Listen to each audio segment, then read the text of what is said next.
শীত মানেই বাজারে এখন ফুলকপির সমাহার। তো মা সেদিনকে একটা খুব সুন্দর ফুলকপি এনেছিল, আর তার পাতাগুলো ছিল এত টাটকা আর কচি যে পাতাগুলো আর ফেলতে মন চাইল না। পাতাগুলো দিয়েও একটা রেসিপি ট্রাই করেছিলাম, তো সবার খুব ভালো লেগেছিল।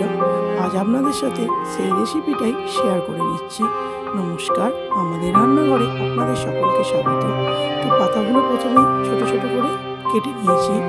এবার নিয়ে নিয়েছি হাফ চামচ সাদা সর্ষে, হাফ চামচের একটু কম কালো সর্ষে, ওই হাফ চামচ মতন পোস্ত, হাফ চামচের একটু কম তিল, একটা কাঁচা লঙ্কা, 4 কোয়া রসুন। ব্যাস, সব কিছু মিক্সিতে দিয়ে পাতার সাথে পেস্ট করে নিয়েছি। কড়াই তেল গরম করে দিয়ে দিয়েছি বেশ কিছুটা কালো জিরে আর কাঁচা লঙ্কা ফোড়ন। ফোড়নটা হয়ে গেলে বাটাটা ঢেলে দেব।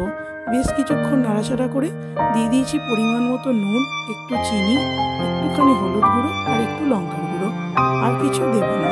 এবার বেশ কিছুক্ষণ ধরে এটাকে নেড়ে চেড়ে শুকনো শুকনো করে নেব। যখন বেশ খানিকটা জল শুকনো হয়ে আসবে দিয়ে দিয়েছি এর মধ্যে